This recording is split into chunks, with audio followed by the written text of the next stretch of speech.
Recording in progress. All right, so the slide is busy. That's what happens when you sort of list all the things that have been covered thus far.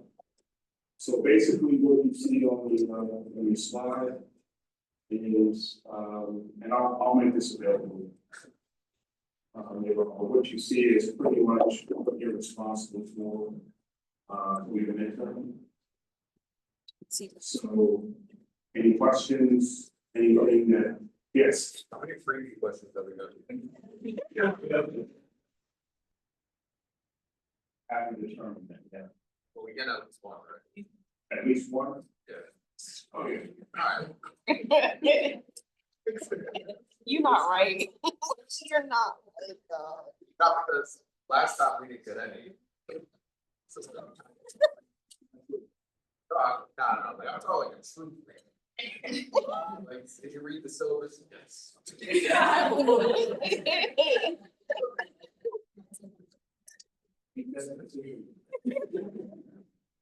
All right, so, you guys remember Bloom's taxonomy, right? You know, the pyramid, that kind of shows you, sort of a hierarchy of educational goals.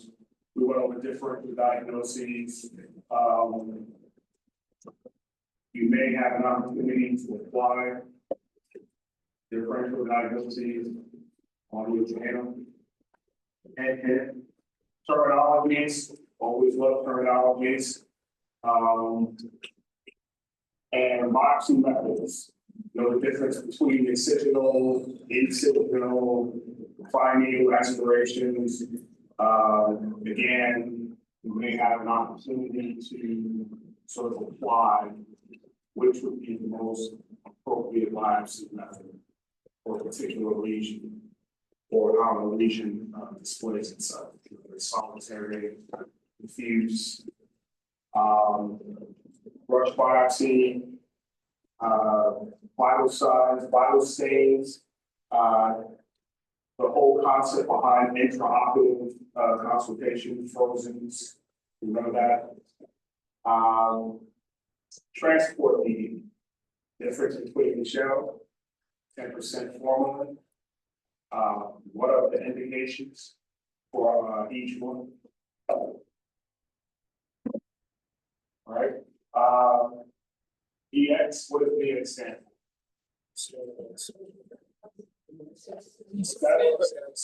It's same, it's so simple. Sorry, Same, but same thing. what's the other one? Luciform xanthoma, right? Luciform xanthoma can look like what plant? Can be papillary, can be bumpy, right? Granular cell, I'm sorry, giant cell fibroma can look bumpy, papillary in certain instances, yes. You want to know your HPV related lesions? Slayer's papilloma, Verruca vulgaris, papilloma acuminata, your cytomegalo papillomas. There's about 3 of them. They all have their own little distinct ways of showing up, how they present, where they arise. Granular cell tumors, yes.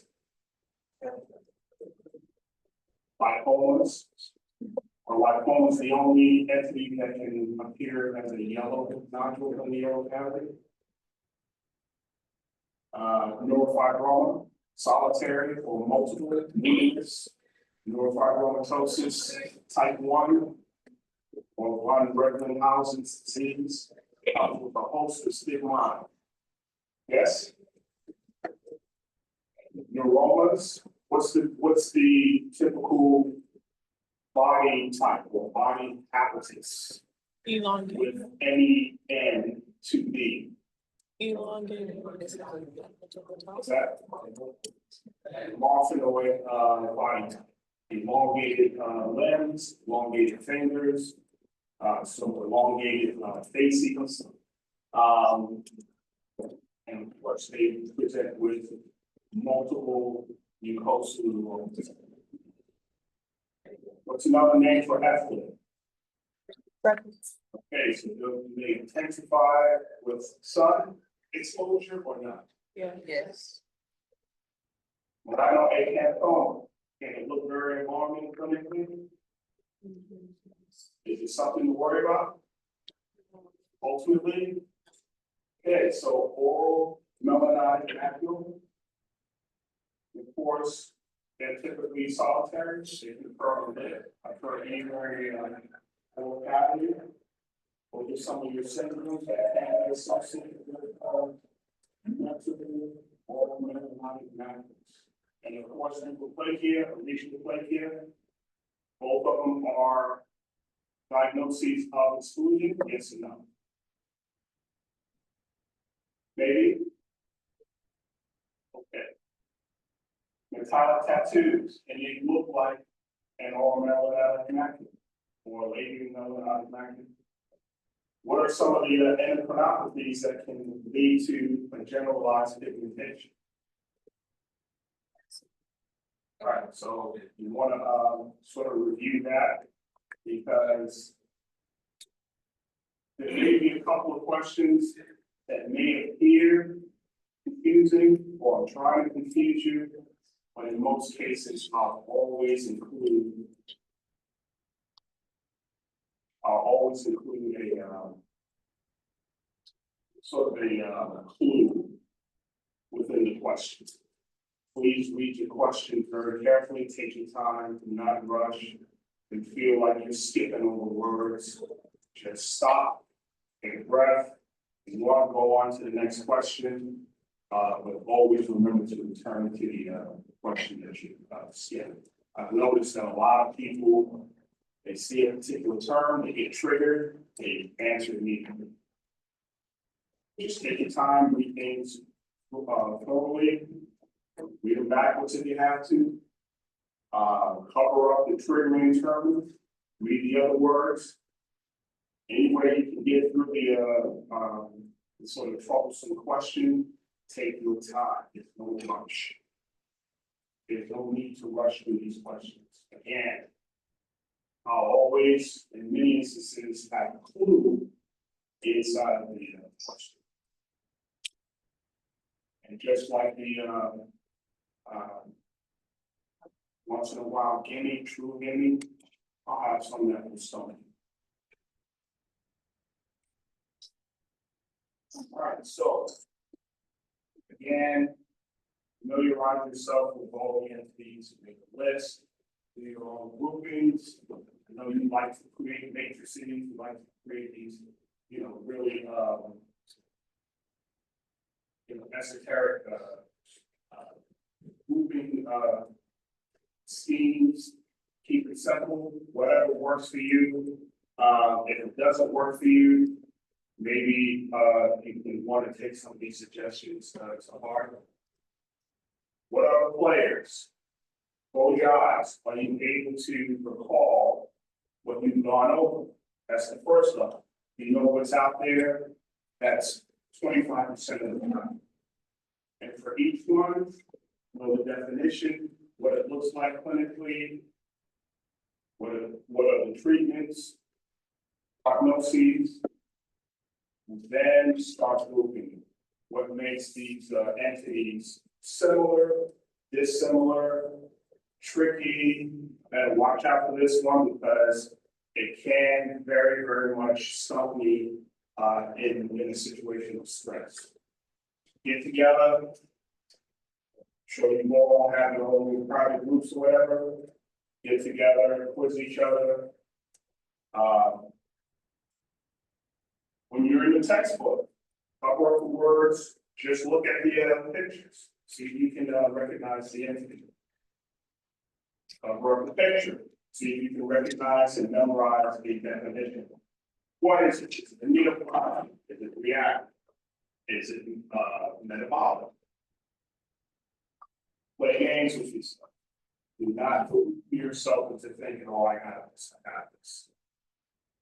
All right. By itself, Individually, it's very simple entities.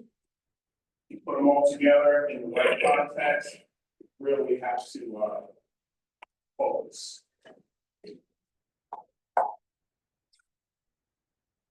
Again, create linkages, create association. What makes them similar, what makes them dissimilar.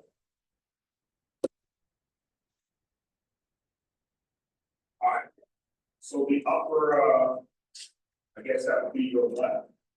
Solitary, yes. Pigmented, yes. Pretty much isolate or localize to the local level. Yes? Straightforward. How does that differ from the photo on the upper right? What are some of the similarities? Some of the dissonance. Similarity number one, they're both what? Pigmented. What's that? Pigmented.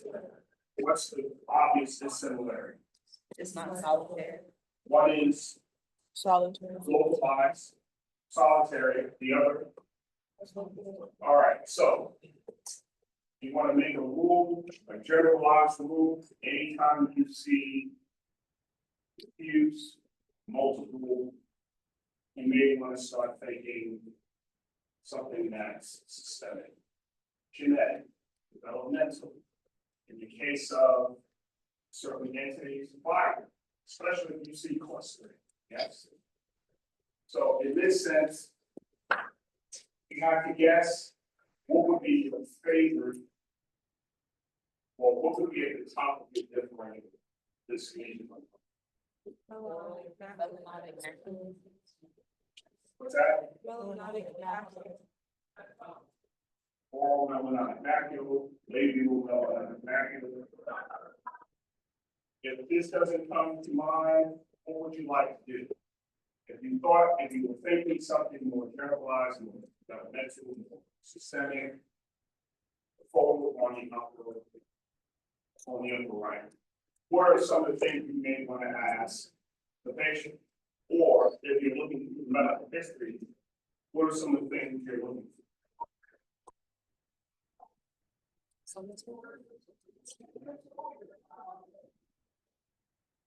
What's that? Okay, so these multiple macules are localized to what? To the lip, right? Portions of the outside of the lip. Perioral, multiple, pigmented.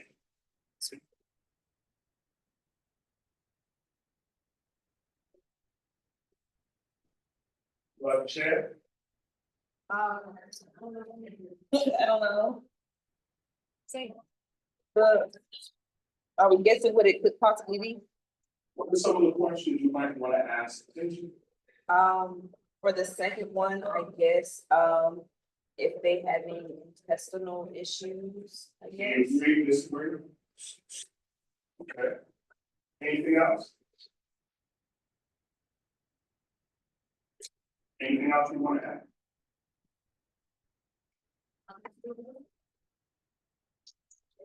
Okay.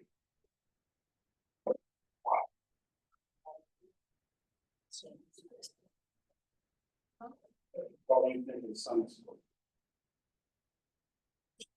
What about Sunday school? This is, okay, well, we haven't gone through malignancies yet. And I will say the sizes are unchanged. So when you said sunlight, are you thinking change in intensity, change in pigmentation, getting darker? Is that where you're going, or are you going somewhere? All right.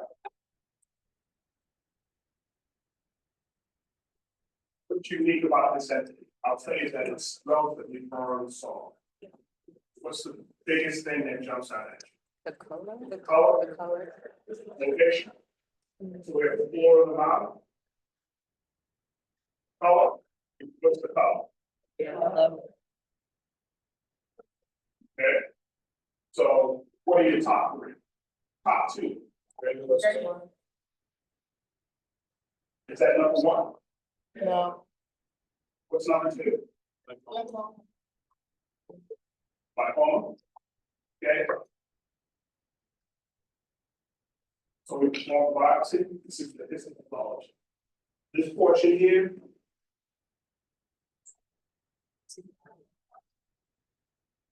This portion here is what?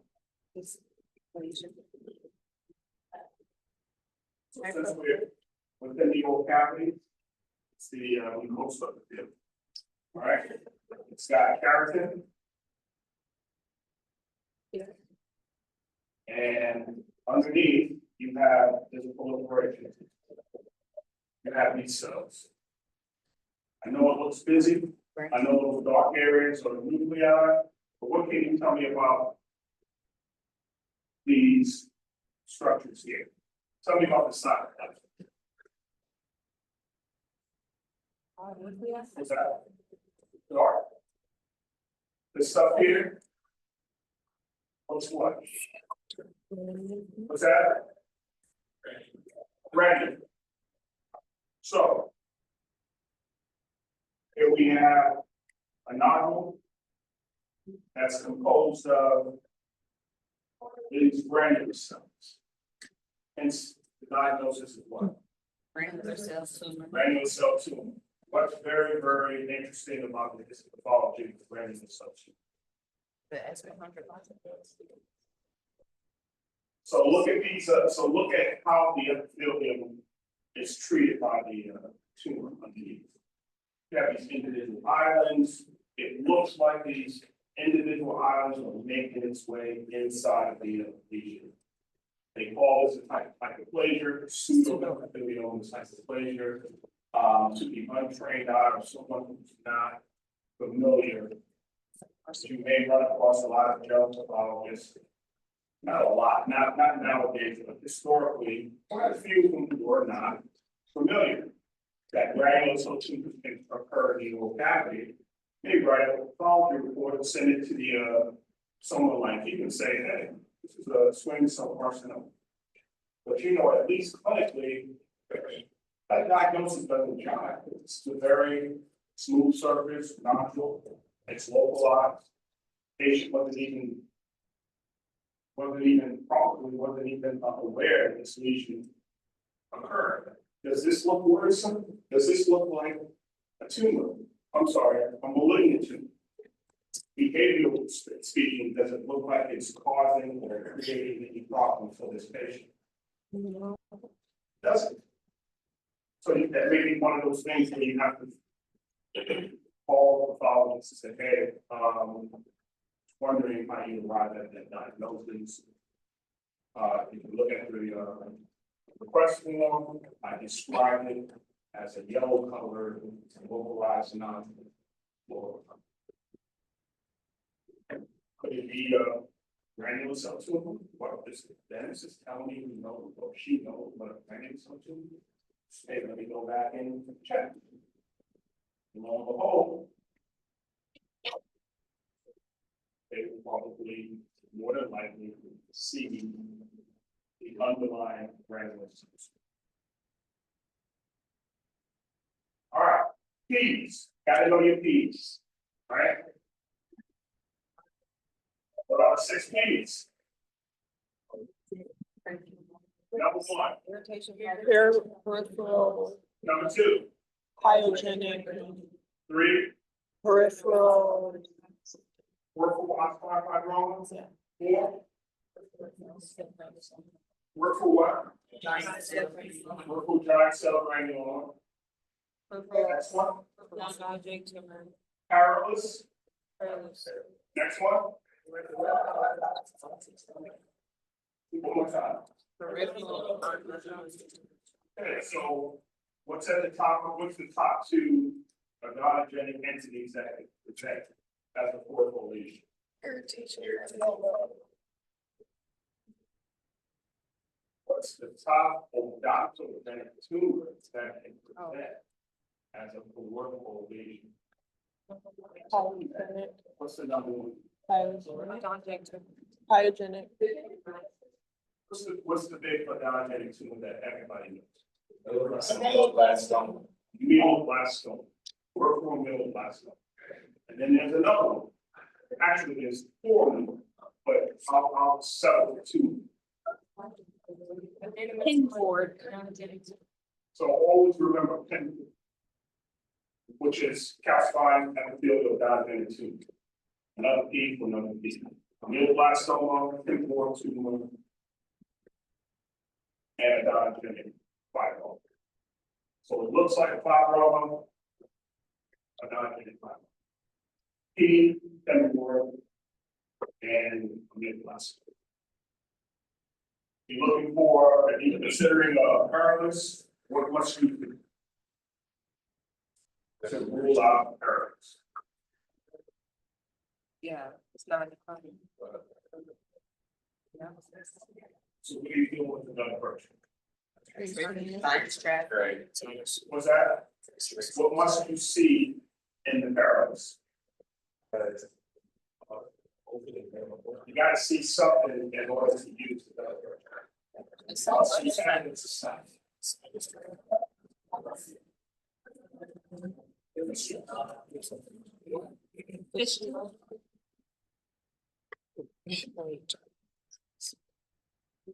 Color wise, can you tell the difference between the P's? It's a soft feature, but one tends to favor the metal. One tends to be darker, the bluish purplish. One tends to be fiery red. And maybe mostly.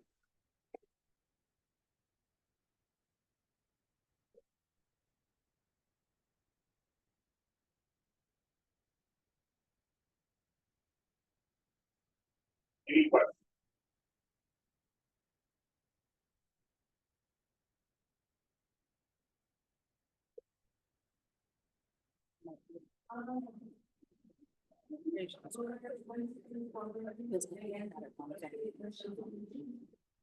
So for tissue that needs to be fixed, processed, eventually at the laboratory to prevent, to create slides, pathological slides.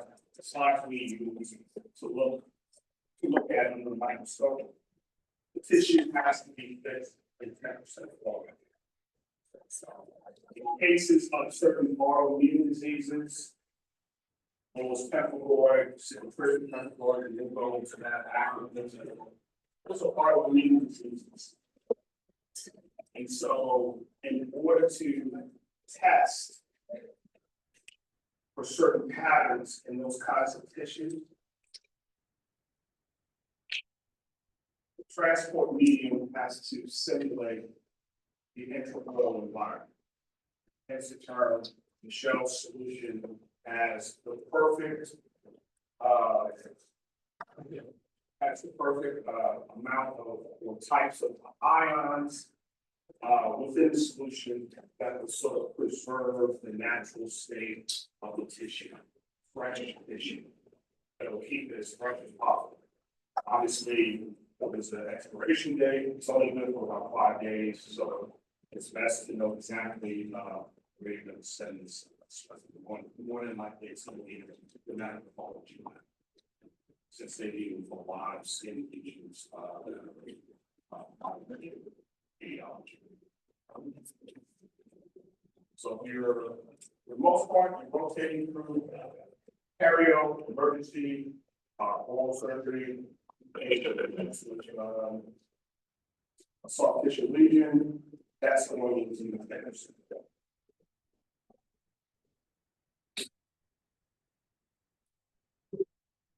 Yes. You can die and ask the question. Yeah. Yes. No. I read that wrong.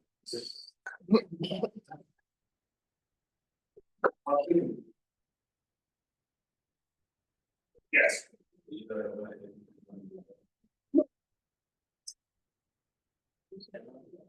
97%. And the other 3%, I'll let you know via parents. It's just a handful of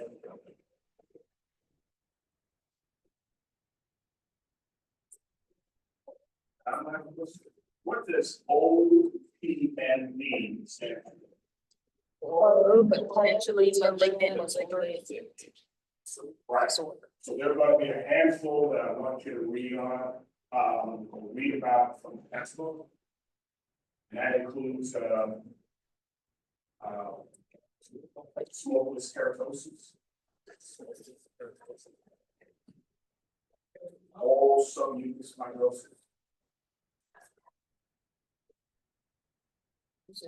And again, I want you to, go over the brief complete, very, very important, because that's going to sort of, bridge the gap between nine and especially all and all training, so.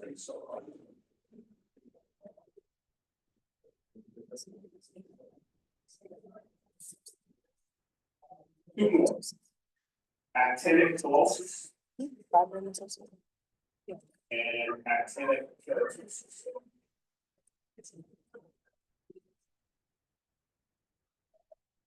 The two actinics, actinic telosis, actinic keratosis, smokeless keratosis, or submucous fibrosis, and recently.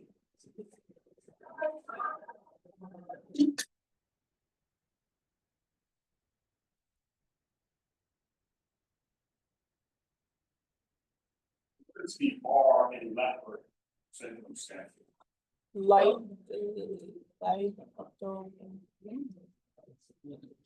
R, Oh, the leopard segment. oh, wow.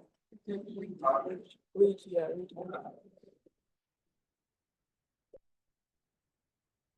Retardation, yes. Retardation.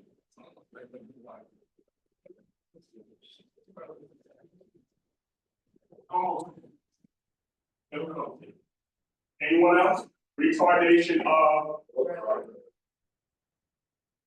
what kind? Height. What's that? Jaws. Huh? I'm sorry? What? Good job. Height. Say it louder. What about future that sort of worries you? If it's sort of presumed innovation. Are they at risk for something? Yes, intestinal polyps, and those polyps are at risk for.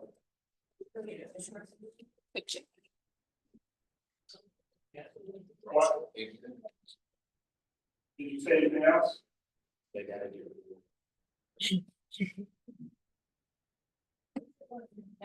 Malignant transformation, right? And also the intestinal tract undergoes a sort of telescoping. So you may not be able to know, but back in the day, they used these telescopes that sort of fold in and out. Well, unfortunately, a lot of these patients, their intestines kind of fold within themselves, creating a host of issues. Not only do they present with perioral freckle, perioral freckling, they can also have plantar and palmar freckles.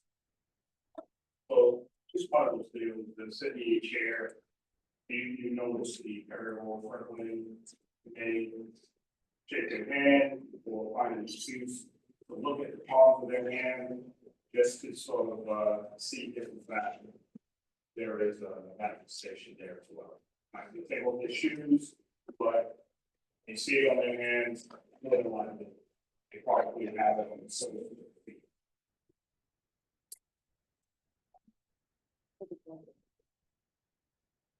Questions? So it's gonna be 15 questions. In an hour, take the exam. And 50 piece of paper. Huh, who said that? You have the experience, you had last semester, piece of cake. The list is not nearly as long as last one, right?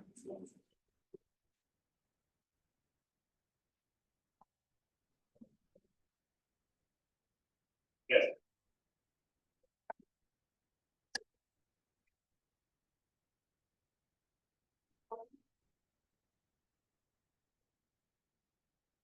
Good stuff.